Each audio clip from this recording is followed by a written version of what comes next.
Muy Buenas tardes, maestro. buenas tardes. Pues muy buenas tardes a todos. Feliz año, feliz Día de Reyes. Espero que les haya traído algo. Este, y la tamaliza para el Día de Candelaria. Este, pues vamos a empezar la sección de ciencias. Ya terminamos matemáticas por el momento, así que vamos a descansar de los números por lo menos una semana o dos. Porque dentro de las ciencias pues incluye también y física y química incluyen matemáticas. Entonces, vamos a volver a repasar fórmulas y álgebra, etcétera, pero ya de una manera pues más aplicada, ¿no? Pero por el momento pues lo vamos a tomar más a la ligera y vamos a empezar con una definición o con una semana de definiciones y de trabajo un poquito más de lectura. Espero que ya hayan hecho la cita para su examen de matemáticas y lo tomen y ya se dan una idea de dónde están y qué necesitan repasar, etcétera, etcétera. Pero bueno, empezamos un nuevo año, empezamos un nuevo semestre y empezamos una nueva materia. Entonces, el tema de hoy y la discusión de hoy se va a tratar acerca de qué es ciencias a manera global.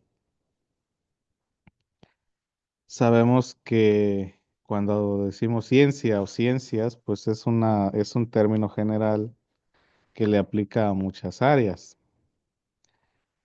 Cuando hablamos de ciencias el día de hoy, y en específico esta unidad, es de las llamadas ciencias exactas.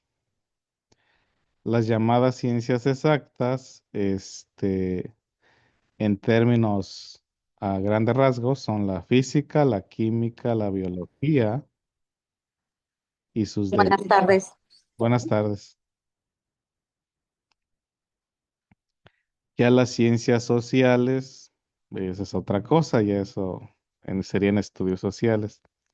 Así que en esta unidad vamos a dedicar a hablar acerca de las ciencias exactas y sus derivados, aunque todas las ciencias tienen los mismos fundamentos, los mismos cimientos. Entonces, en sí, ¿qué es la ciencia? Bueno, la ciencia es una manera en la que tratamos de explicarnos el medio ambiente o el universo. Tratamos de explicarnos de una manera naturista por qué ocurre lo que ocurre. Tratamos de encontrar una explicación empírica acerca de los fenómenos que ocurren en el universo. Empírico quiere decir que es observable, que lo podemos medir, que ustedes y yo podemos llegar a un consenso basándonos en datos. Eso es empírico. Ahora, si hablamos de la historia, antes de la ciencia nació la filosofía y antes de la filosofía nació la religión y antes de la religión pues no había nada en cuanto a una organización de pensamientos, ¿no? Para tratarnos de explicar el mundo. Ahora, ¿cuál es la diferencia entre esas tres situaciones? Que como les decía, la ciencia está fundamentada en la experimentación. La ciencia está fundamentada en la observación.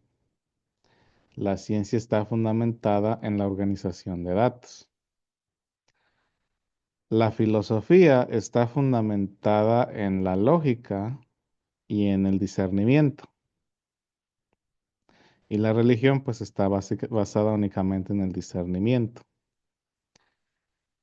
Entonces, una cosa lleva a la otra, lleva a la otra y lleva a la otra. Vamos a explorar, por ejemplo, el origen de las especies desde un punto de vista científico, por ejemplo, pero lo vamos a usar como un punto de referencia para lo que es la filosofía también. Nosotros como seres racionales siempre hemos buscado el tratar o siempre hemos buscado la explicación de las cosas, ¿no? ¿Por qué pasan las cosas? Entonces, como les decía, en ese organigrama de explicaciones, empezamos con una explicación religiosa, sobrenatural. Por ejemplo, ¿por qué hay rayos? Para los griegos era porque, pues básicamente en el monte Olimpo existía el dios del rayo, Zeus, y cuando él se enojaba, pues lanzaba rayos a la tierra, ¿no? Esa era la explicación, este, de los griegos, ¿no? Para el origen del rayo. Una explicación más naturista o más filosófica es de que pues el rayo se forma porque quizás hay este, una fricción entre la tierra y el aire y eso provoca que se forme la descarga, lo cual tiene poquito de verdad, pero está incompleto. Y ya con la explicación científica se busca medirlo y observarlo y tratar de replicarlo, no solamente pensar. Ya sabemos que existe una carga eléctrica positiva, una carga eléctrica negativa, y cuando hay un intercambio de polaridad es cuando ocurre la descarga eléctrica, y así es como ocurre el rayo, bla, bla, bla, bla, ¿no? Entonces, básicamente, lo que vamos a estudiar dentro de la ciencia es esa tercera parte, la razón naturalista, la razón y la manera de encontrarlo de una manera empírica, de una manera observable, ¿sí? Ahora, cuando hablamos de ciencia, la ciencia se organiza, como les decía anteriormente, de Buenas tardes, man- u- maestro. buenas tardes, utilizando datos. Y al llegar a una conclusión, llegamos a una teoría. En el vocablo popular, nosotros utilizamos la teoría o la idea de una teoría de un modo, pues, equivocado dentro de su significado dentro de las ciencias. Para nosotros en el vocablo popular, una teoría es una idea, quizás una idea abstracta o una idea sin pruebas. La realidad de las cosas es que, perdón, en el ámbito científico, esa no es una teoría, esa es una hipótesis. Una teoría es un cuerpo de investigación ya con pruebas. Por ejemplo, la teoría de la gravedad. Existe evidencia empírica y existe evidencia matemática. La teoría atómica, igual existe evidencia empírica y existe evidencia matemática. La teoría de la evolución, existe evidencia física, existe evidencia matemática, etcétera, etcétera. Entonces, cuando hablamos de una teoría, estamos hablando que ya se llegó a una conclusión donde por lo menos el 95% de las veces el mismo fenómeno vuelve a suceder. Cuando hablamos nada más de una idea que todavía no hemos comprobado, pero tenemos más o menos una manera fuerte de comprobar, a eso se le llama hipótesis. Y todas estas diferencias las vamos a ir explorando poco a poco. Preguntas. Buenas tardes, profe. Buenas tardes. ¿Qué quiere decir empíricos? ¿Quiere decir algo que no está comprobado? No, empírico quiere decir que lo podemos observar y lo podemos medir. Oh, ok. Sí, Perfecto. Gracias. sí, de nada. Entonces, cuando hablamos de algo empírico, es que lo podemos medir. Por ejemplo, ¿qué es más pesado? ¿Un kilo de plumas o un kilo de piedras? Empíricamente hablando, pesan lo mismo. ¿Y cómo lo sabemos? Porque podemos utilizar una báscula para medirlo. Quizás ocupen volumen diferentes porque tienen una densidad diferente, pero su peso será el mismo. Entonces, cuando tenemos una cuestión y queremos encontrar la respuesta, tenemos que buscar métodos empíricos, o sea, aquello que es, aquello que se puede observar y que se puede medir. Hasta fenómenos, por ejemplo, como el dolor, que básicamente es un fenómeno interno, que cada quien pues tiene una experiencia diferente con el dolor, se le puede hacer empírico y darle una escala. Y esto más o menos ya nos da una idea general de cómo medir el dolor, aunque cada quien lo experimente de una manera diferente. Por ejemplo, podemos decir que en la escala del 1 al 10, un dolor de muelas, la mayoría de la gente lo va a describir de un 7 hacia arriba, mientras que el piquete de un mosquito se va a describir menos de 3. Entonces, hasta cosas de ese tipo, donde básicamente la experiencia no puede ser replicada al 100%, podemos encontrar maneras de hacerlo empírico, dándole un valor numérico y encontrando más o menos promedios. Pero a eso nos referimos con empírico, que se puede medir y que se puede observar. ¿Alguna otra pregunta?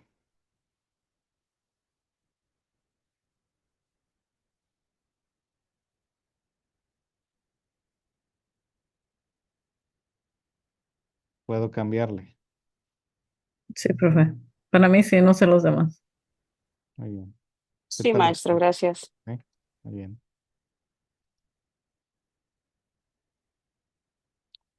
Entonces aquí tenemos esta gráfica donde hay niveles de rigor. Y básicamente podemos observar las diferencias entre los diferentes niveles de rigor. La ciencia está basada en la observación, igual que en la filosofía, igual que en el llamado sentido común. La ciencia utiliza derivación. Vamos a derivar. Después de observar, vamos a derivar, vamos a discernir. También la filosofía lo tiene y el sentido común lo tienen. Ahora, ¿qué los hace diferentes a los demás? Que en la ciencia hay experimentación. Y la experimentación, como les decía, requiere eso, que algo se pueda medir, que algo se pueda observar. Un fenómeno fácil de explicar básicamente en estas tres ramas del pensamiento es, por ejemplo, si la Tierra es plana o no. Sabemos que la Tierra no es plana. Sabemos que la Tierra es una esfera. Ahora, si usamos el sentido común entre comillas, nada más vamos a utilizar nuestra experiencia y nuestra observación sin nada más. Entonces, si yo nada más utilizo mi experiencia y mi observación sin absolutamente nada más, podría declarar que la Tierra es plana, porque puedo poner un nivel en el suelo y ese nivel en el suelo básicamente me va a indicar que está parejo, ¿no? Buenas tardes, maestro. Buenas tardes. Y puedo entonces concluir que la Tierra es plana. Eso vendría siendo el sentido común. Ahora con la filosofía, me puedo poner a observar más allá y empezar a notar no solamente aquí el piso donde estoy sentado, sino que me puedo subir, por ejemplo, a una montaña o puedo ir al mar y empiezo a notar, por ejemplo, que en el horizonte lejano se empieza a ver como una pequeña curvatura. O en el mar empiezo a notar que primero se ve la parte de arriba de un barco y ya después poco a poco va apareciendo el resto del barco. Entonces empiezo a pensar, bueno, si la Tierra fuese plana, este, no vería aparecer primero la parte de arriba del barco, sino que lo vería pequeño y empezaría a verse más grande y más grande y más grande. No se empezaría a ver en partes como si se estuviera levantando. Entonces aquí ya utilizamos también observación, pero también empezamos a discernir y empezamos a comparar diferentes fenómenos. Ahora la ciencia va más allá. Aparte de esas observaciones que acabo de hacer, ¿qué más puedo hacer para comprobar si la Tierra es plana o no? Puedo medir las sombras de objetos en diferentes latitudes, en diferentes épocas del año, etcétera, etcétera. Y eso me va a también empezar a dar un montón de datos con los cuales puedo llegar a esa conclusión, ¿sí? Entonces, si ven, lo que tiene menos rigor es el sentido común y lo que tiene más rigor es la ciencia. El sentido común está distorsionado y está limitado por nuestros sentidos y nuestra experiencia cultural. La filosofía trata de liberarse un poquito de eso, pero aún así está, o no tener otra palabra más cercana o más, o una palabra mejor más bien, entre comillas, contaminada, todavía del perjuicio cultural, mientras que la ciencia sigue siendo contaminada por el perjuicio cultural, pero busca la eliminación de ese perjuicio cultural y busca que los datos y la observación guíen. Mientras que en la filosofía todavía buscamos nosotros que nuestra conclusión es la correcta y tratamos de encontrar la respuesta de esa manera, mientras que en la ciencia la pregunta es abierta. He observado esto. Pienso que quizás quizás esta sea la solución o esta sea la razón. ¿Sí o no? Mientras que en filosofía es, he observado esto y basado en lo que he visto, esta es mi conclusión, por lo tanto voy a encontrar maneras de apoyar esa conclusión. Entonces, la pregunta es cerrada, mientras que en la ciencia la pregunta es abierta. Quizás sí, quizás no, veamos por qué no. Lo repito varias veces y si llego a esa conclusión otra vez, es que quizás voy por ahí y si veo que repito y repito el experimento y no llego a las mismas conclusiones, entonces quizás hay un error en mi razonamiento y tengo que encontrar otra manera de encontrar la respuesta correcta. ¿Sí? Entonces vamos de lo menos rigoroso, que viene siendo el sentido común, a lo más riguroso, que trata de ser la ciencia. Igual, en el sentido común no hay mucha ética o no hay ética. En la filosofía hay ética, en la ciencia hay ética, en la ciencia hay probabilidad y estadística, en la filosofía no. Y básicamente ahí es donde también existe una de las diferencias más importantes, porque les digo, la filosofía utiliza el discernimiento y trata de argumentar utilizando lógica, donde si una cosa no puede ser dos al mismo tiempo, etcétera, etcétera, ¿no? Este, pero se limita a eso y se limita al razonamiento humano, mientras que la ciencia trata de ir más allá del razonamiento humano y encontrar una respuesta más allá de lo que podamos quizás entender el día de hoy. Hay muchas cosas que, por ejemplo, apenas se están encontrando en lo que es una evidencia más, concreta. Dentro de la ciencia, pues también existe la evidencia matemática. Muchas de las teorías, por ejemplo, de Einstein y de Isaac Newton, al principio simplemente eran hipótesis matemáticas que con el tiempo se fueron comprobando. Y podemos considerar que la evidencia matemática es empírica, porque si se acuerdan un problema matemático, lo podemos resolver de varias maneras y siempre vamos a llegar básicamente a la misma conclusión. Básicamente la ciencia aquí, pues son esas matemáticas aplicadas, donde quizás empezamos con una ecuación y esa ecuación nos lleva a una conclusión, entre comillas, en el mundo real. Preguntas.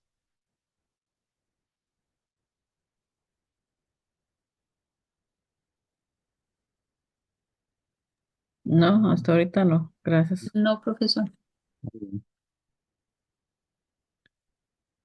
Entonces, el fundamento de la ciencia, el fundamento del método científico es básicamente ese, que nosotros podamos observar el fenómeno y medir el fenómeno, ¿sí? Si nosotros podemos observar, medir, ya vamos por el camino científico. Ahora, la clave de cualquier buen experimento y la clave de cualquier ciencia, de cualquier buena ciencia, es de que los experimentos se puedan replicar y que los experimentos se puedan falsificar. Falsificar quiere decir que se pueda comprobar que son falsos, que básicamente quizás hemos estado cometiendo un error y que con el tiempo ese error se corrigió, entonces llegamos a una conclusión nueva. Dentro del ámbito científico, nada está escrito en piedra, nada está 100% garantizado. Siempre va a existir el margen de error para todo. Entonces, cuando hablamos de una teoría científica o de una, entre comillas, una ley de la física o de la química, es porque esta ocurre el 99% de las veces. No el 100, pero el 99. ¿Por qué? Porque siempre se debe dejar esa duda, siempre se debe dejar ese espacio para ver si quizás haya un error en la metodología o en el razonamiento, etcétera, etcétera, etcétera. Y pues básicamente es parte también del crecimiento en el campo científico. Por ejemplo, si hablamos de la física de Newton, la física de Newton fue un buen comienzo, que después fue corregido y fue alterado por Einstein. Y a Einstein lo corrigió Hawkins y a Hawkins lo están corrigiendo y así sucesivamente. Entonces es un camino sin fin. Es la búsqueda básicamente de ese conocimiento. Y eso es lo que hace a la ciencia diferente, por ejemplo, a la filosofía, donde en tiempos clásicos, la filosofía moderna es diferente, pero en tiempos clásicos se creía que básicamente ya se llegaba a una conclusión y esa conclusión era tal cual y se acabó. Y pues en los tiempos modernos, pues ya no es así. ¿Ocupan más tiempo o ya le puedo cambiar? Yo ya terminé, no sé los demás. Ya, pues. ¿Ya?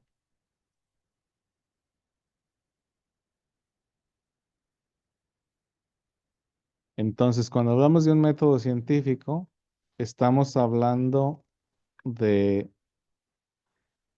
que queremos definir el problema, observar el problema y medir el problema, todo con una explicación natural. Sí. Todo tiene que tener una explicación natural. Porque como les digo, si regresamos a los tiempos de la antigüedad y al inicio del tratar de comprender al mundo, pues se hablaba, por ejemplo, en el Shinto, eh, en Japón o en otras religiones espiritistas, por ejemplo, a cada cosa se le asignaba como un espíritu, ¿no? El espíritu del bosque, el espíritu del viento, etcétera, etcétera. Y, por ejemplo, había una sequía, ¿no? Pues es que el espíritu de la lluvia está enojado y bla, bla, bla, así que hay que bla, bla, bla. Y pues esas eran las explicaciones, ¿no? Ahora, en el cambio de paradigma, ya cuando se habla de la ciencia moderna, estamos hablando de que ya estamos estableciendo una explicación naturista, una explicación natural. ¿Por qué no llueve? Porque hay cambios en la presión atmosférica, porque hay cambios climáticos, etcétera, etcétera. ¿Y qué podemos hacer? Pues reducir la emisión de dióxido de carbono, no usar tanto plástico, etcétera, etcétera, ¿no? Entonces ya buscamos una solución al problema desde un punto de vista más naturista o más natural.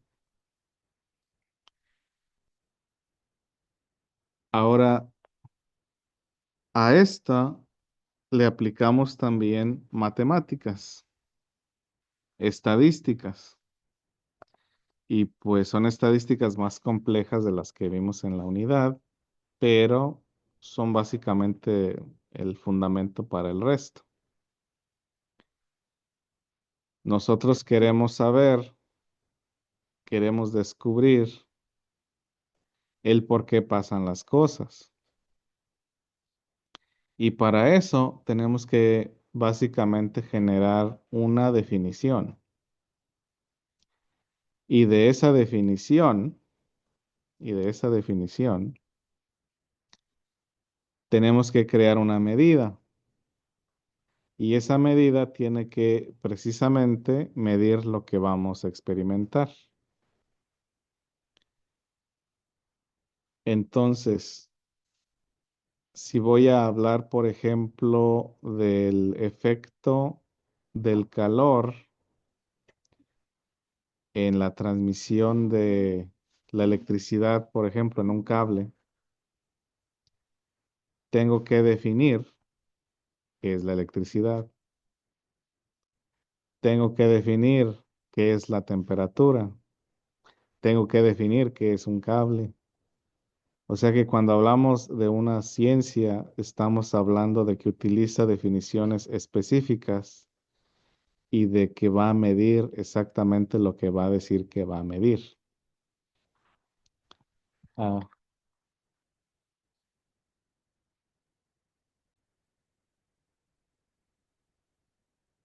entonces, ya que tenemos todas esas definiciones y ya tenemos las medidas y hemos básicamente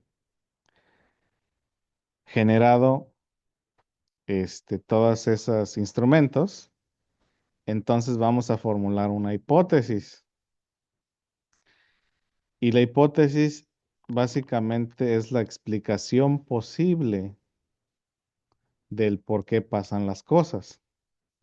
Y esta hipótesis debe ser concisa y clara, ¿sí? Porque también antes del desarrollo formal del método científico, se buscaban definiciones muy rebuscadas. Y podrían decir, no, pues siguen siendo rebuscadas. Sí, pero no, porque pues tienen que ser técnicas por naturaleza, porque tenemos que ser concisos, pero no son tan rebuscadas como antes. Entonces, por eso se busca una claridad en el lenguaje y una claridad en la articulación de la idea, que superficialmente se puede considerar un poquito rebuscada, pero no lo es. ¿Por qué? Porque se busca ser conciso. Cuando hablamos de un lenguaje conciso o cuando hablamos de algo conciso, estamos hablando de consistencia y de que las palabras quieren decir, significan lo que significan, que aquí no hay dobles sentidos y no hay, o se busca también eliminar el margen de interpretación equivocada. Entonces, por ejemplo, si voy a definir cable, ¿cómo definiría cable? En este caso, definiría cable como una máquina simple hecha de un metal, este, como el cobre, el aluminio, el hierro, alargado, con la capacidad de transmitir electricidad. Entonces, al yo escribir cable con esta definición y al tener entendido lo que es la definición, no va a pensar la otra persona que es un hilo de plástico, porque ya hemos definido que cable es metálico o que contiene metal. Igual si definimos temperatura, ¿qué es la temperatura? Es básicamente el cambio de actividad nuclear en un objeto. Una alta temperatura quiere decir que hay una alta actividad en los átomos y una baja temperatura es que los átomos se están moviendo más lento. Y así sucesivamente, formamos esas definiciones para entonces medir. ¿Cómo medimos el cable? La longitud del cable la medimos con metros, centímetros, pulgadas, etcétera, ¿no? ¿Cómo medimos la temperatura? La temperatura la medimos con grados centígrados, grados Fahrenheit, grados Kelvin, etcétera. Entonces ya ahí, utilizamos un lenguaje conciso y definimos las palabras y definimos lo que vamos a medir, ¿sí? De una manera clara, de una manera constante. Por eso les digo que en el vocablo popular a veces utilizamos las palabras de un modo y en el aspecto científico tienen otro significado. Entonces, hay que tener también cuidado con el lenguaje. Pero básicamente de eso se trata esto, ¿no? De que tenemos que ser concisos y claros y para eso se necesita un lenguaje directo y un lenguaje bien definido. Preguntas.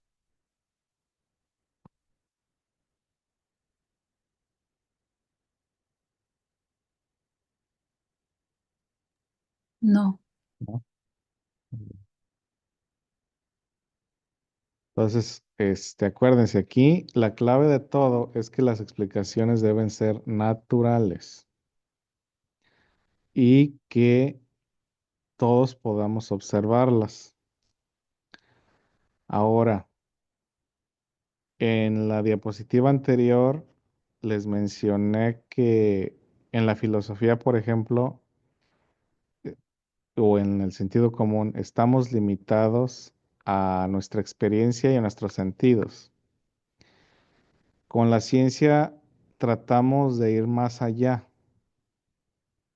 Por ejemplo, se forman o se fabrican máquinas que pueden ver espectros de luz que nosotros con nuestros ojos no podemos ver, o oír frecuencias que con nuestros oídos no se pueden escuchar. Entonces, eso también es parte de ampliar básicamente nuestros sentidos para poder ser testigos de cosas que quizás nosotros por naturaleza no evolucionamos a poder experimentar, pero gracias a la ayuda de la tecnología lo podemos hacer.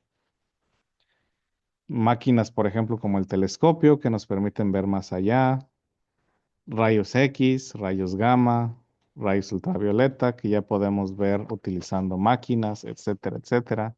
Cosas que están ahí que quizás antes no sabíamos que existían, pero gracias a el ir observando, ir descubriendo ciertas cosas y el desarrollo tecnológico podemos ir utilizando, ¿no? Ya le puedo cambiar o todavía no. Sí. ¿Sí? Muy bien.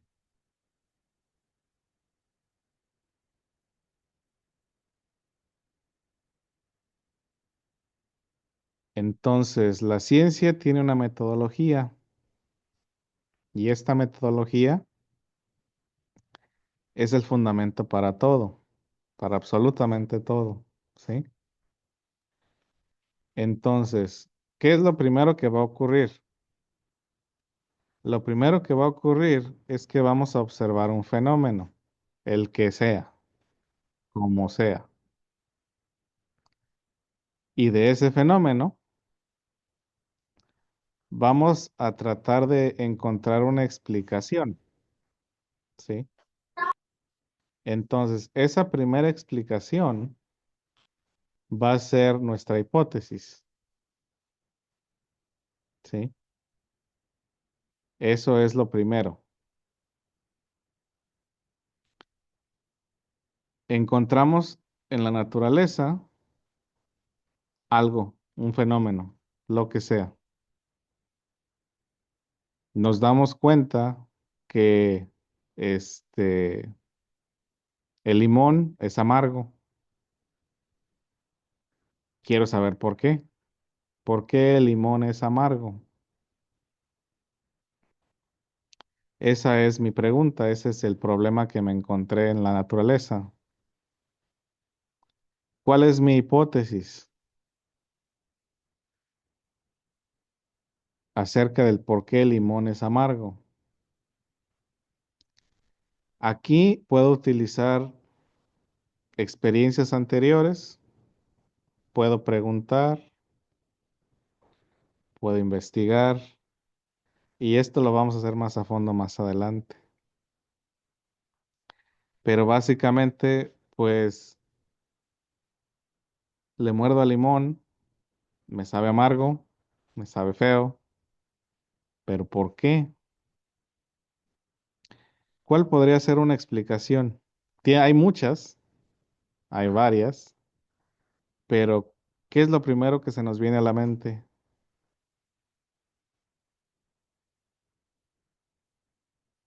¿Por qué el limón es amargo?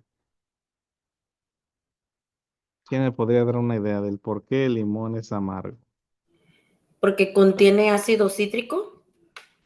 Contiene ácido cítrico. Bueno, entonces decimos que el limón es amargo porque contiene ácido cítrico.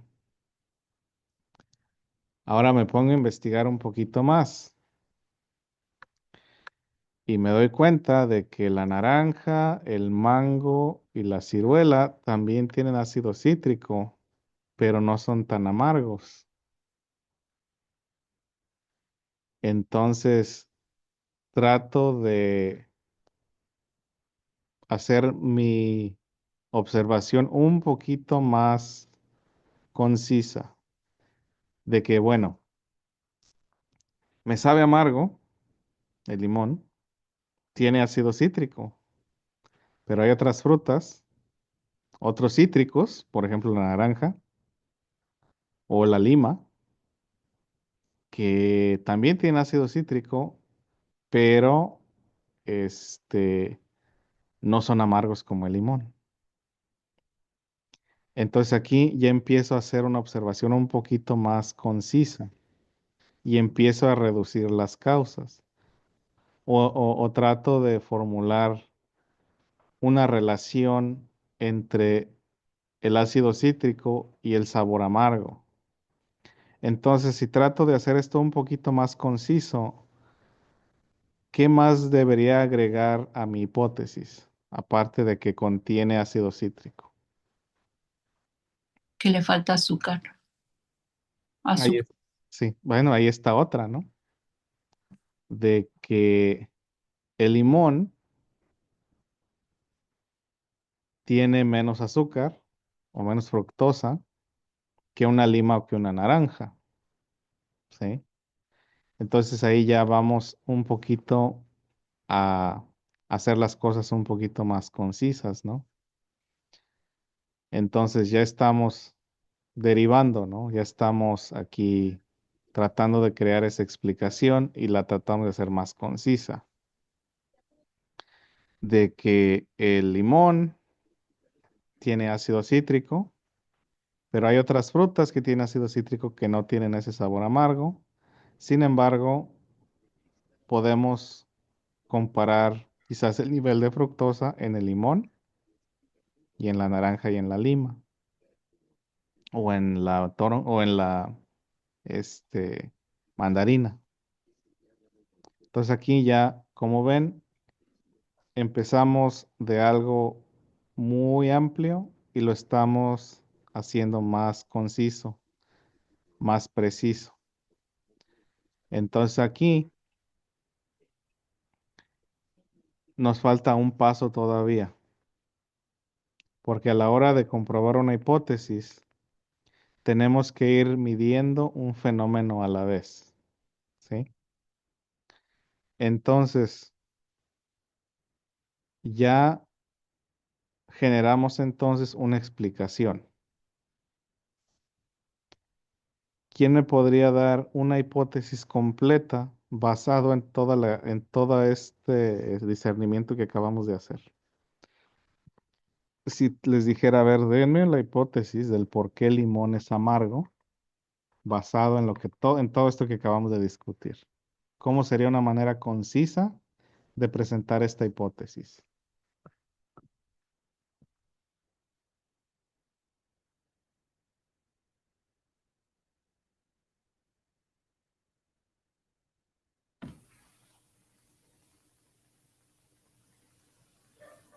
Sería como el limón es amargo porque contiene ácido cítrico. Sí, pero la naranja también tiene, la, la O mandarina entonces también tiene. buscaríamos otro ácido que contenga el limón. Puede No, ser pues por su esencia natural de la semilla que corresponde a ese tipo de, digamos, fruto que corresponde a eso, porque hay, como usted dice, hay diferentes cítricos. Puede uno identificar por naturaleza ah, la semilla de ese fruto se forma de esos factores. sí, pero es que ahí ya nos estamos saliendo un poquito, porque acuérdense que ya alguien más había mencionado que quizás el limón no tiene tanta fructosa como la naranja o la mandarina. Entonces, estas tres frutas, o cuatro frutas, el limón, la lima, la naranja y la mandarina, tienen ácido cítrico. Ahora, ¿por qué el limón es más amargo que las otras tres? Y la compañera mencionó que quizás por la falta de azúcar, ¿sí? Entonces, si vamos a encapsular la hipótesis tal cual,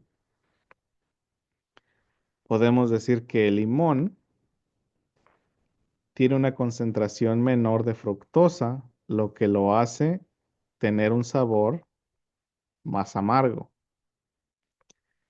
Entonces aquí, a la hora de hacer el experimento, a la hora de hacer el experimento, no voy a ver si la fruta tiene ácido cítrico o no tiene ácido cítrico, porque en la misma hipótesis está establecido que sí lo tiene. Lo que voy a buscar en mi experimento es el nivel de azúcar o fructosa en este caso, comparado a frutos que tienen ácido cítrico, pero no tienen o no generan el mismo sabor de amargura. Entonces aquí ya establecemos la hipótesis. La hipótesis está establecida. Los limones tienen una cantidad menor o nula de azúcar o de fructosa que la naranja, que la lima y que la mandarina. Ahora, para los que no son de México, la lima se parece al limón, pero es dulce. Y creo que en otras partes de Hispanoamérica la lima es el limón verde y en nosotros en México el limón verde es limón. Pero la lima se parece al limón, pero no es limón. Bueno, voy a utilizar nada más la naranja y la mandarina para evitar confusiones culturales. Ven cómo la cultura también tiene mucha influencia en eso, donde tenemos que utilizar definiciones más concisas. Si utilizara el nombre científico ya sería otra historia, pero eso va a ser más adelante. Ahora, para explicar la hipótesis tenemos que establecer esos parámetros. ¿Sí? Fructosa, ¿qué es la fructosa? Es un carbohidrato simple que en el ser humano genera una sensación dulce. Entonces, ¿cómo la voy a medir? La voy a medir por miligramos por mililitro o microgramos por mililitro. Entonces vamos a utilizar una medida, ¿sí? Vamos a utilizar una medida. ¿Y qué es lo que vamos a hacer? Ya establecimos la medida, ya establecemos los parámetros.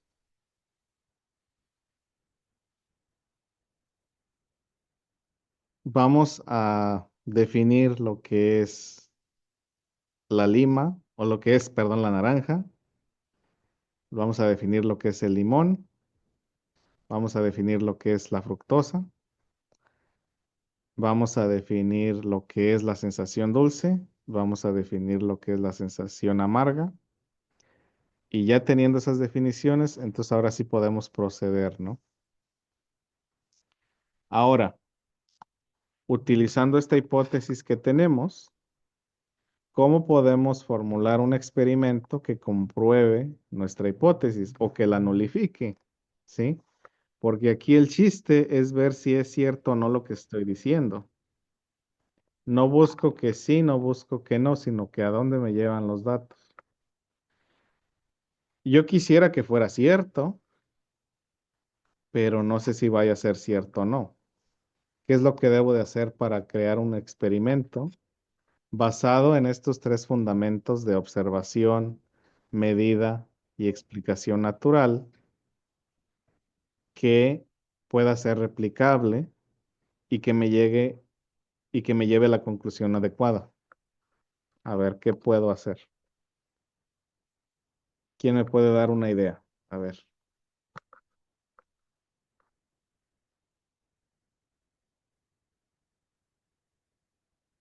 ¿quién me puede dar una idea?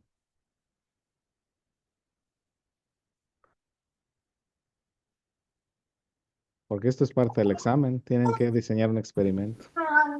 Aunque lo Pues vamos a tal hacer. vez medir el azúcar. ¿Y cómo mediríamos el azúcar? No lo sé. Porque ya empezamos ya empezamos por buen camino, ¿no? Medir el azúcar. Ahora, la pregunta del millón es, ¿cómo mediríamos ese azúcar?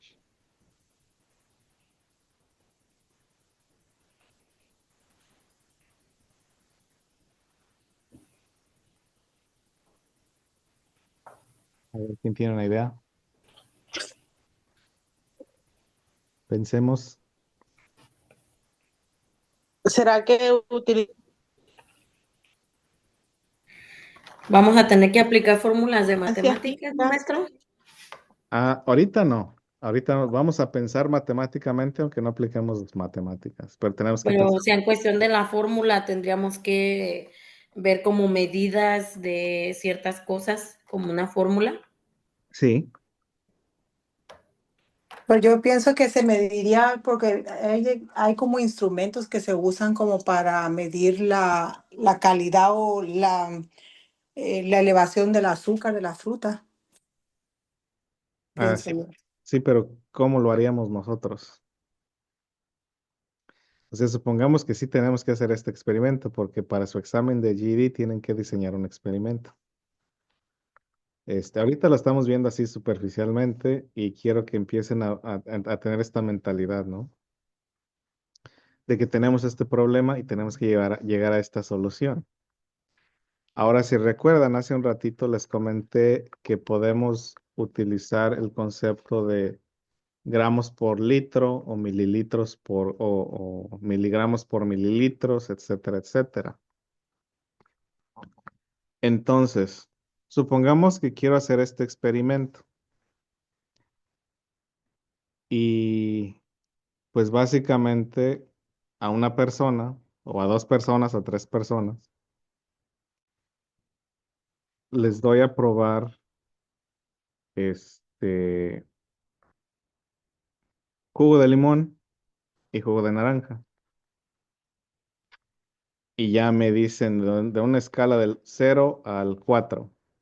0, completamente amargo. 4, completamente dulce. ¿Sí? Entonces ya supongamos que 3 de 5 consideran al limón como 1 y 3 de 5 consideran a la naranja como 3. Ahí ya establecemos que la percepción de estos humanos es de que el limón es amargo, la naranja es dulce. Ahora, la hipótesis es que porque la naranja tiene mayor contenido de azúcar, o que, perdón, que el limón tiene menos azúcar que la naranja. Entonces, ¿qué voy a hacer en este caso? Tengo que medir el nivel de azúcar. ¿Y cómo voy a medir el nivel de azúcar? Con los instrumentos que tengo a la mano. Puedo establecer, por ejemplo, la cantidad de gramos por litro. Gramos por litro. Cuando exprimo un limón, ¿qué le sale? Pues el Jugo. jugo, Jugo. ¿Y el jugo es qué? zumo. Zumo, sí, pues, Líquido. líquido. Agua. Es mayoría agua, ¿sí? Y dentro de esa agua va nadando la vitamina C y va nadando el azúcar, ¿sí? Ahora, la vitamina C y el azúcar, con los instrumentos que tengo en mi casa o en mi laboratorio pobremente hecho, no los puedo separar. Pero ¿qué sí puedo separar?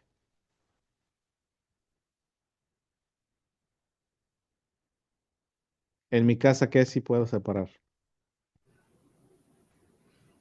Pues solo el jugo de la cáscara, ¿no, maestro? No, pero también hay otra cosa. Eh, Ah, La semilla. no, no las. Sí, exactamente. Acá en el salón nos acaban de decir, puedo extraer 1 litro de jugo de limón y puedo extraer 1 litro de jugo de, este, de naranja, porque todo tiene que ser igual. Las proporciones tienen que ser iguales, las condiciones tienen que ser iguales. Ya cuando hablemos del método, ya el diseño experimental, vamos a entrar a más detalle. Pero básicamente, ¿no? Mi hipótesis es de que el limón tiene menos azúcar que la naranja. Por eso es amargo. Perdón, entonces voy a establecer una medida. Perdón. Y la medida va a ser litros o gramos por litro. ¿Sí? Entonces, si mi hipótesis es correcta, a la hora de separar el agua de del azúcar en el jugo de limón y en el jugo de naranja, voy a tener más gramos de azúcar en el litro de jugo de naranja que en el de limón. Entonces, ¿qué es lo que voy a hacer? Voy a extraer el zumo de limones hasta formar un litro.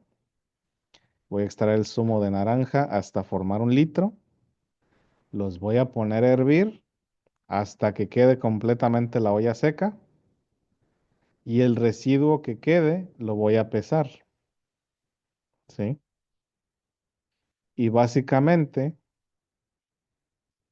el que deja más residuo es el que tiene más azúcar, más fructosa. Por lo tanto, si resulta que el litro de naranja tiene más que el litro de limón, puedo decir entonces que mi hipótesis es correcta. Ahora, si resulta que los dos tienen la misma cantidad de fructosa o que los dos, o que el limón tiene más azúcar que la naranja, quiere decir que mi hipótesis es nula, es incorrecta y tengo que buscar otra solución al problema. Pero básicamente así es como funciona esta metodología. Primero observamos el fenómeno.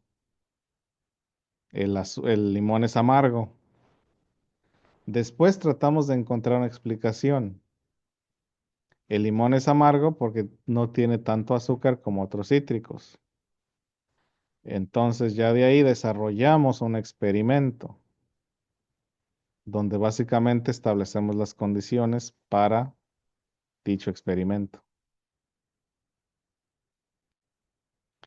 Preguntas, porque ya sé que me suelto hablando y me suelto hablando. Preguntas.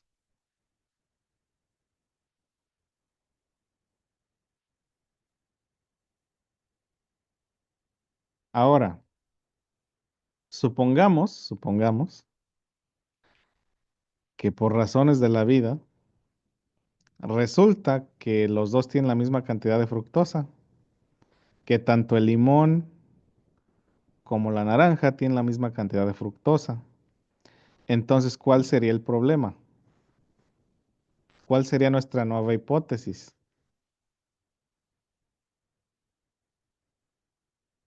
A ver, supongamos que por razones de la vida, tanto el litro de jugo de limón como el litro de jugo de naranja tienen la misma cantidad de azúcar o de fructosa. ¿Cuál sería una nueva hipótesis?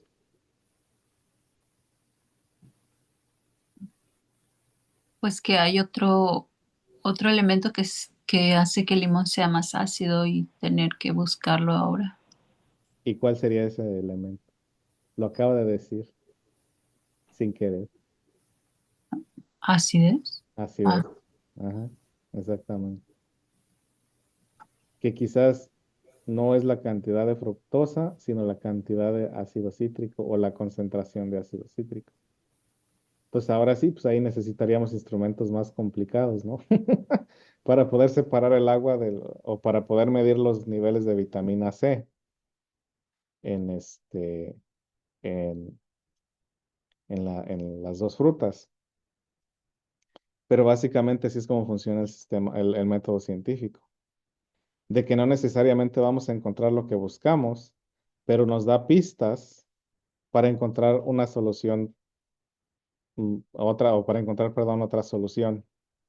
Entonces, en este caso, si resulta que los dos tienen el mismo nivel de fructosa, pero sigue siendo el limón más amargo, eso quiere decir que quizás la fructosa no sea el problema, sino el índice de vitamina C o de ácido cítrico.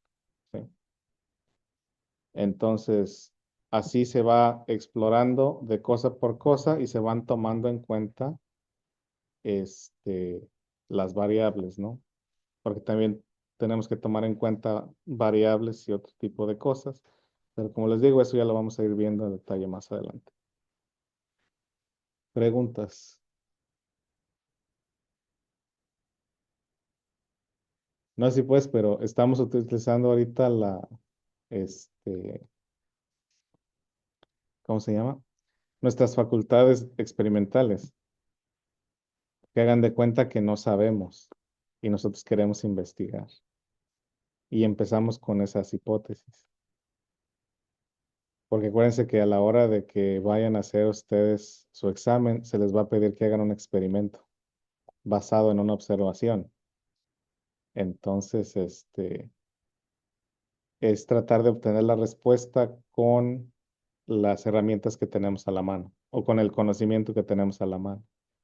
Y ya más adelante, pues sí, se van encontrando cosas nuevas, ¿no? Pero aquí la razón es esa, o el propósito de este ejercicio es ese, de empezar a que noten cómo es que funciona el método científico. Ya la puedo cambiar. Sí. Muy bien.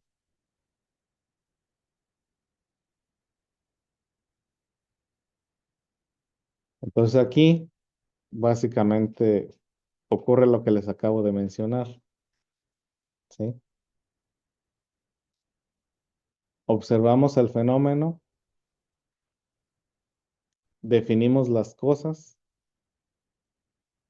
generamos la observación, diseñamos el experimento, ejecutamos el experimento y vemos qué pasa, ¿sí? Aquí vamos a hacer una distinción también entre lo que podemos controlar y lo que no podemos controlar. Lo que no podemos controlar es nuestra variable dependiente, perdón, independiente. Lo que podemos controlar pues, es nuestra variable dependiente, ¿no? Básicamente, aquí lo que buscamos, por ejemplo, es el nivel de fructosa. Y para obtener el nivel de fructosa, pues tenemos que medir, ¿no? Y no sabemos qué es lo que va a pasar. Esas son nuestras variables independientes, lo que va a ocurrir. ¿Qué es lo que sí podemos controlar? El tipo de limón que vamos a utilizar, el tipo de naranja que vamos a utilizar, que vamos a usar 1 litro, que lo vamos a hervir a 100 grados centígrados. Esas son cosas que nosotros podemos controlar y son nuestras variables dependientes. La variable independiente es lo que va básicamente a ocurrir, que es el nivel de azúcar. Ese sí no lo podemos controlar. Es lo que vamos a encontrar. Es lo que vamos a ver si es cierto o no. Ahora, hay otra cosita que se llama el grupo de control. Y ya es ahí donde también entramos a una metodología un poquito más complicada. El grupo de control es básicamente una tercera variable donde vamos a tenerla como base para poder comprobar si esta hipótesis va por el camino correcto o no. Podemos, por ejemplo, comprobar o buscar otros cítricos ya más adelante. Por ejemplo, toronjas, limones contra naranjas y mandarinas. O frutas con vitamina C, como por ejemplo les decía la, ahí se me fue la mente. ¿Qué les había dicho al principio? La cereza dijo, Ah, creo. ciruela, ciruela. Bueno, Ajá. la cereza también. Tienen vitamina C. La cereza, la ciruela también. No son cítricos, pero tienen vitamina C. Entonces, ¿qué características tienen en común con estas otras frutas? Etcétera, etcétera, ¿no? Entonces, podemos empezar a experimentar, ¿no? Y a comprobar y empezar a ver y utilizarlas también como variables ah, independientes, ¿no? De que ya no son cítricos, pero también tienen un alto índice de vitamina C y ver si siguen el mismo patrón o no que con los cítricos y ver si la cantidad de fructosa es la que le da el sabor, etcétera, etcétera, ¿no? Entonces, son los detalles, son las situaciones en las que básicamente tenemos que poner atención, ¿sí? Entonces, tomo poquita agua.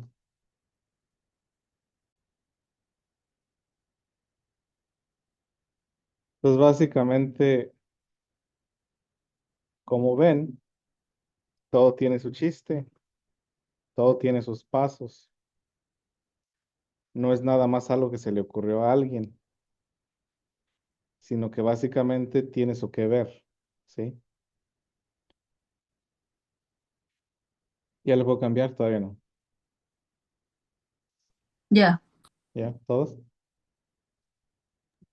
Sí, está bien, maestro. Sí, maestro.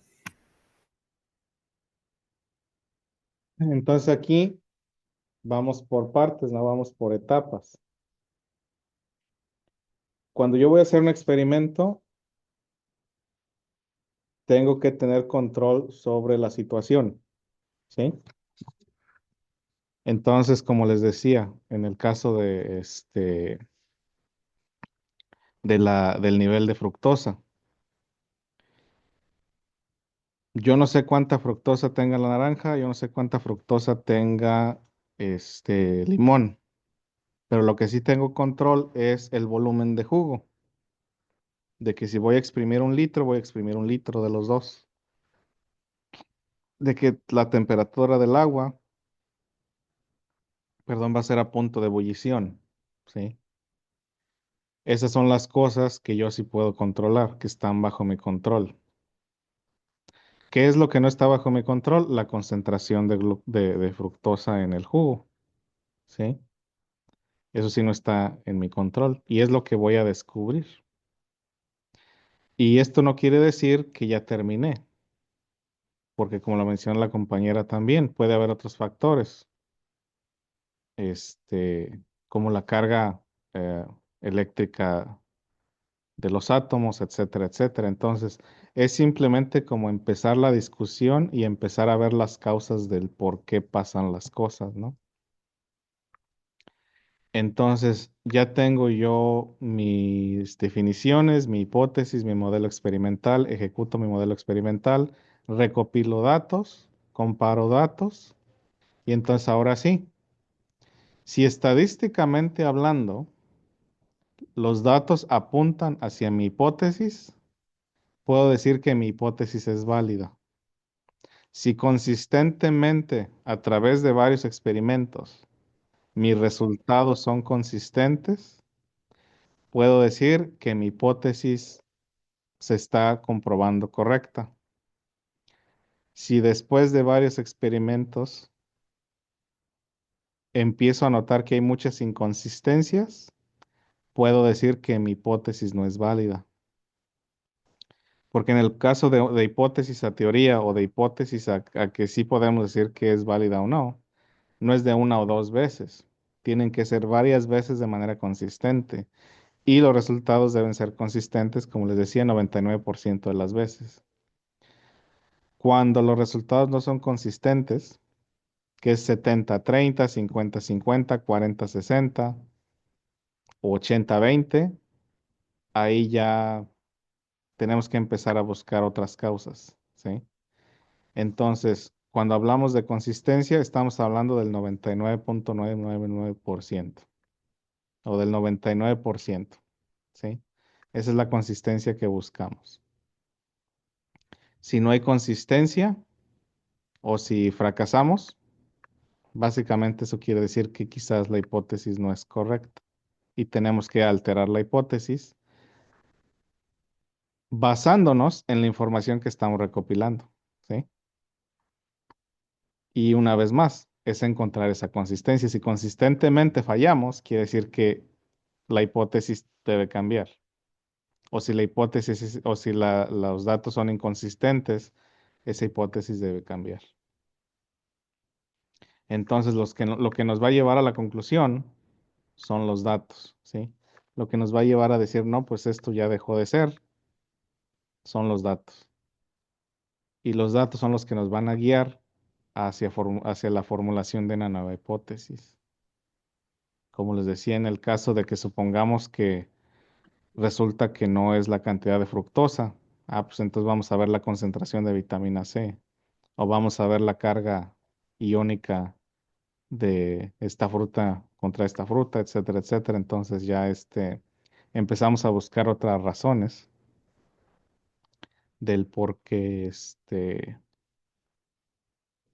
el fenómeno, ¿no? Pero básicamente eso es lo que buscamos ya, consistencia. Y esa consistencia nos la van a dar estos análisis estadísticos, ¿sí? Preguntas,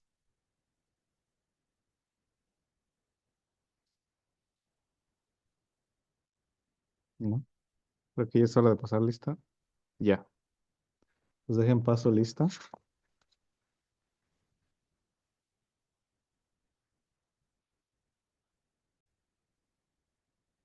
Muy bien, pues continuamos.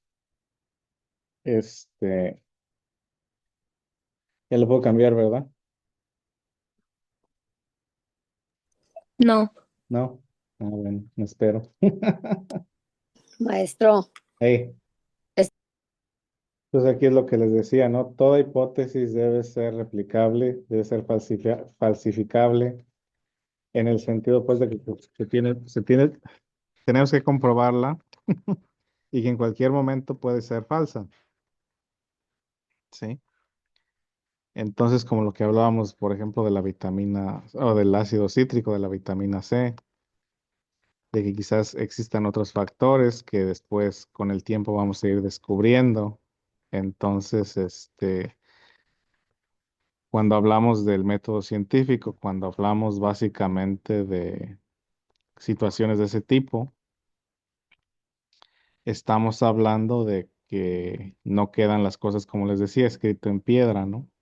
De que así es y así va a ser y así va a ser por el resto de la eternidad, pues no, porque siempre va a haber descubrimientos nuevos, siempre va a haber preguntas nuevas y siempre va a salir información nueva a la luz que nos va a hacer entender el fenómeno de una manera más clara o entenderlo desde otro ángulo, etcétera, etcétera, etcétera, ¿no? Como les decía, acerca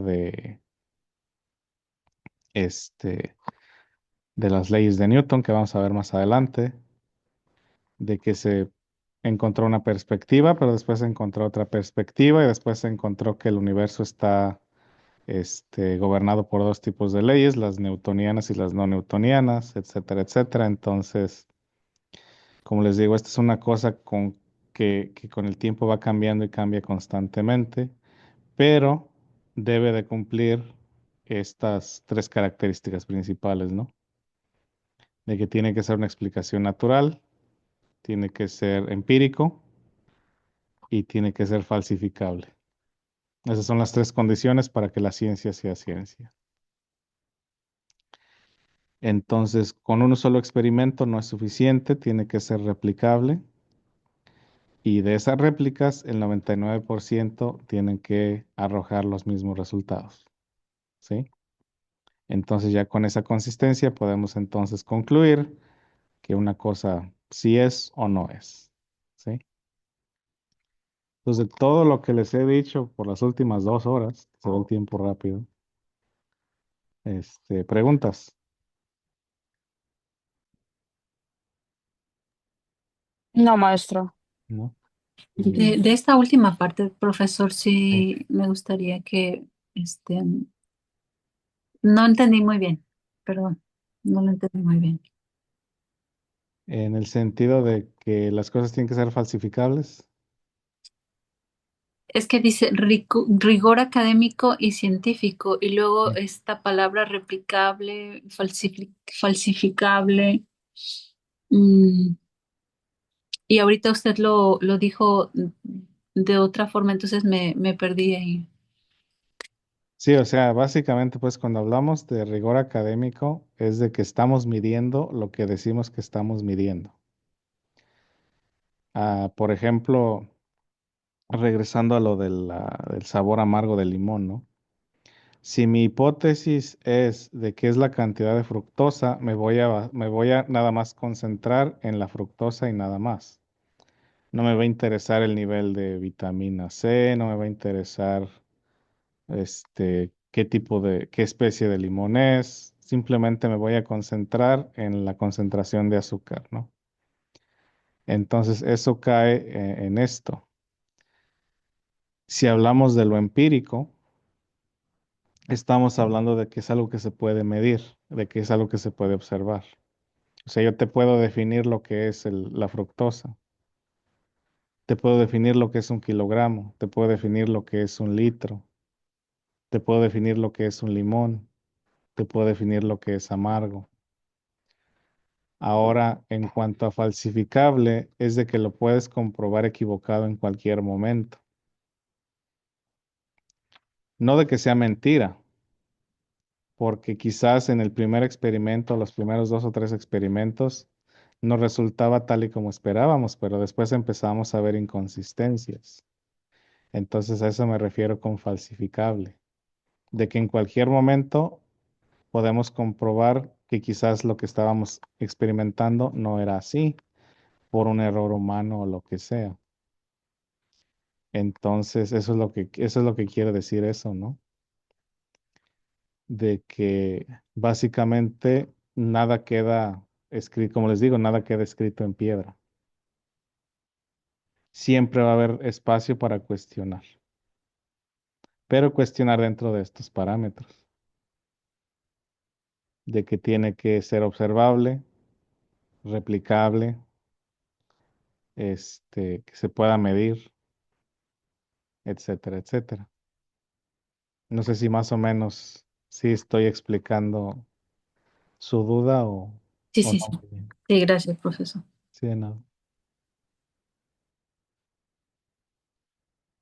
Entonces, son cositas a las que les debemos de poner pues atención, ¿no? De que si yo hago un experimento y es el primer experimento, simplemente me está indicando un camino. No quiere decir que así es, sino que lo tengo que repetir muchas veces y de esas muchas veces me tiene que salir los mismos resultados consistentemente. Y que no solamente yo lo pueda hacer, sino que si yo diseño un experimento, se los puedo dar a ustedes y ustedes lo pueden replicar. Entonces, si lo replican al pie de la letra y salen los mismos resultados consistentemente, entonces ya podemos empezar a discutir la veracidad de la hipótesis. Pero si yo les doy mi experimento y a ustedes les salen otros resultados consistentemente, entonces hay una discrepancia y ahí podemos discutir la falsificación de la hipótesis, o sea, que quizás no es lo que yo pienso que es. Quizás yo estoy cometiendo un error o quizás yo estoy emitiendo datos que van en contra de lo que yo pensaba que es. Porque eso también pasa, o sea, seguimos siendo humanos. Este, entonces, ocupamos que otras personas también observen y otras cosas y otras personas también nos corrijan. Entonces, básicamente no es eso. Eh, si hablamos como les digo, del rigor académico, o sea, debe ser estructurado. Cuando hablamos de rigor académico es porque está estructurado, está definido y sigue estos parámetros. ¿Sí? ¿Alguna otra pregunta?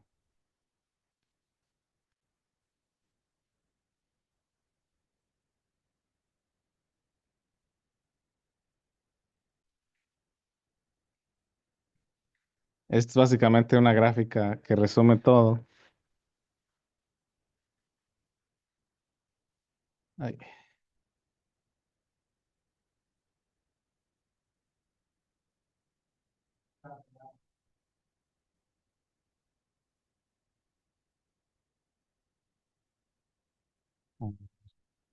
Bueno, sí, creo que sí se ve todo. Sí, se ve todo. Entonces, básicamente, en resumen, en resumen, Maestro, sí, allí debe de ser si es válida. Creo que le faltó la I. ajá, sí, me faltó la I. Sí. Entonces, identificamos el problema, proponemos una solución y de ahí generamos una hipótesis, ¿no? Y de la hipótesis diseñamos un experimento. Entonces, si la hipótesis es válida, pues ya la hicimos, ya vamos por el buen camino. Podemos replicar el mismo experimento y ver si llegamos a la misma conclusión varias veces. Si la hipótesis no es válida, regresamos a proponer una solución nueva y tratamos de buscar una nueva solución. Entonces, básicamente así es como funciona este asunto. Y eso es básicamente la ciencia. La ciencia se basa en eso, ¿no? En que el fenómeno debe ser observable, lo tenemos que poder medir y lo tenemos que poder replicar. Todo eso se llama empiricismo. Entonces, si estamos utilizando un modelo científico, estamos utilizando el empiricismo y básicamente utilizamos aquello que se puede medir, aquello que se puede observar, ¿sí? El método científico, queriendo que no, lo utilizamos todos los días. Quizás no con el mismo rigor, pero lo utilizamos todos los días. Por ejemplo, si voy a hacer, supongamos, un bistec con chile y el chile me salió muy amargoso, ¿cuál puede ser el problema? Supongamos que es chile verde y me salió muy amargoso, ¿cuál puede ser el problema? Que no está picoso. Muchos tomates. Muchos tomates. Ujú, puede ser, sí, que está amargoso el chile. O que los tomates no estaban bien cocidos o no estaban bien asados también. Bien. Entonces, Tenemos que hacer otra salsa. sí, entonces nosotros utilizamos el método científico sin querer, ¿sí? Porque ya tenemos experiencia haciendo ese tipo de salsa, ya tenemos una familiaridad con los ingredientes, entonces ya tenemos una noción de lo que quizás puede salir mal. Sí, porque aquí estamos hablando de un conocimiento que ya está semiconstruido en ese sentido, ¿no? De que ya tenemos una experiencia vaga, pero queremos estructurarla de una mejor manera. Queremos encontrar una respuesta, como les digo, ya empíricamente hablando. ¿Sí?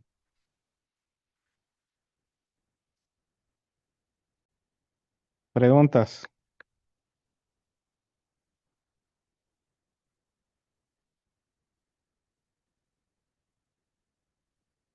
¿Me preguntas? Entonces No, voy a poner. ¿Eh? yo pienso que no hasta ahorita está muy bien explicado, ¿no? Ah, Gracias. Maestro, Sí.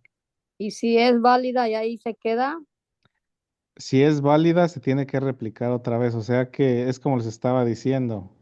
Tiene que ocurrir el 99% de las veces para decir que sí es el buen camino. Tiene que existir esa consistencia. Entonces, la primera vez me sale, parece que está bien. La segunda vez me sale, mucho mejor. La centésima vez ya es excelente. Pero si lo hago una vez y luego otra vez no sale, luego la tercera otra vez y sale, y luego otra vez sale dos veces, pero vuelve a no salir una tercera vez, empieza a haber esa inconsistencia, entonces no podemos decir que existe una validez completa. Entonces debe ser constante, o sea, si sale hasta unas 8 o 9 veces Sí, para ya hasta estar más. seguro. Sí.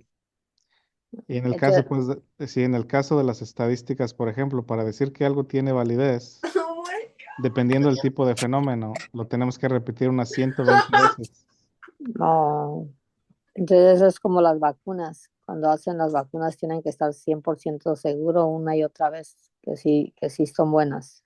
No, pues para cualquier medicamento. En el caso, por ejemplo, pues de los medicamentos o de las ciencias exactas, estamos hablando que se debe de tener una replicación del 99.99%, de que va a haber una posibilidad, un centésimo, una milésima de por ciento donde quizás no ocurra lo que se espera, pero en el 99.99% se espera que sí. Entonces, para COVID-19, decir que, la inyección del COVID-19 no fue 100%, o sea, ellos lo aventaron y la gente pagó la consecuencia. Algunos se favorecieron, otros no. Ahí no fue comprobante científico para nada. no, pues ahorita podemos decir que sí. La efectividad básicamente se encuentra en esos parámetros del 99%. Y el problema, por ejemplo, con la vacuna del COVID-19 es de que es un virus nuevo y básicamente alcanzó a mutar más rápido de lo que se pudo desarrollar una vacuna. Igual, el desarrollo de la vacuna pues utilizó un método novedoso que aún así tuvo resultados positivos dentro de los parámetros adecuados, ¿no? Sí, porque dura para sacar una, como la de la gripa, pues duró 7 años en prueba para poder sacarla bien, pero en esta como fue un express, sacaron lo que pudieron sacar y sin comprobar realmente si iba a ser efectivo para todo el mundo. Sí, aunque pues como le digo, ya ahorita basado en los números de los últimos 3 años, pues se ha comprobado que sí tiene su efectividad. Pero sí, o sea, básicamente se busca eso, ¿no? Que el grupo de control tenga los mismos resultados, o tenga los resultados superiores al grupo de independiente, ¿sí? Por ejemplo, cuando hablamos de experimentos de este tipo, ah, una vacuna, por ejemplo, ¿cómo se mide la efectividad de una vacuna o cómo se mide la efectividad de un medicamento? El grupo de control o la variable independiente se les da algo que se llama placebo, que es básicamente nada. Y a la variable dependiente se le da el medicamento, ¿sí? O la vacuna o lo que sea. Entonces, por ejemplo, en el caso de un medicamento, si la efectividad del medicamento es la misma que el grupo de placebo, se considera que el medicamento no es efectivo, porque básicamente el hacer nada o una píldora de azúcar tiene la misma efectividad que el medicamento, quiere decir que el medicamento no es efectivo.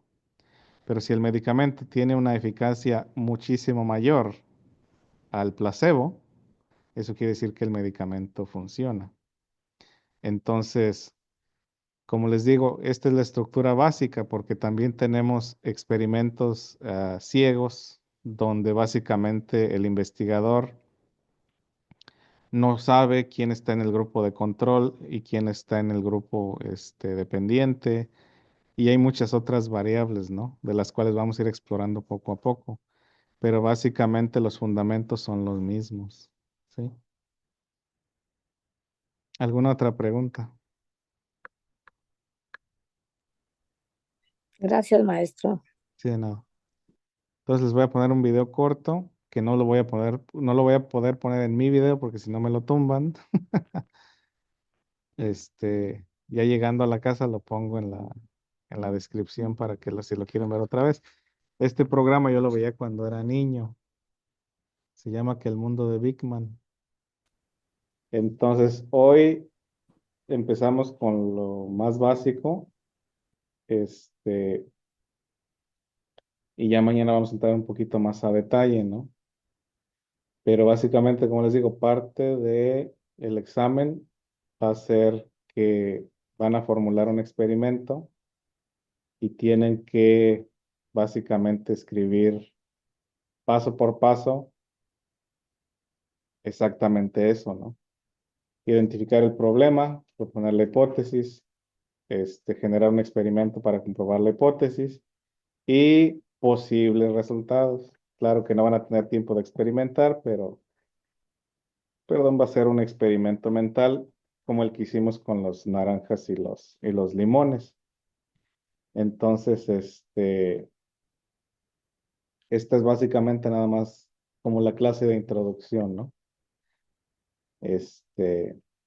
Preguntas acerca de lo que se viene.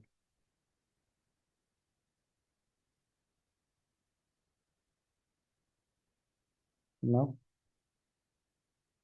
Creo que no sabemos qué nos viene todavía por eso.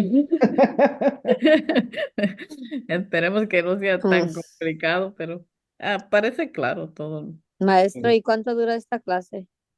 Ah, creo que unas 5 semanas por ahí. 5 o 6 semanas. ¿Es corta? Sí, Oh, sí, porque para mayo tenemos que terminar con ciencias sociales. Así que es corto. Sí. entonces de aquí a mayo ya tenemos que terminar ciencias y ciencias sociales. Pues ciencias sociales, bueno, la meta es terminar ciencias, español y ciencias sociales. Los Matemáticas tres. es lo más largo, porque ahorita pues básicamente lo que más que les estoy enseñando son definiciones básicas, un poquito de comprensión a la lectura y como ven, estimular su mente para que vayan pensando en resolver problemas, pues porque ahora no es resolver problemas con números, sino resolver problemas Experimentos, con métodos. métodos. Es lo que vamos a estar practicando esta semana, ¿no? Entrar en esa mentalidad científica. Sí, Sí, está bien, gracias. sí.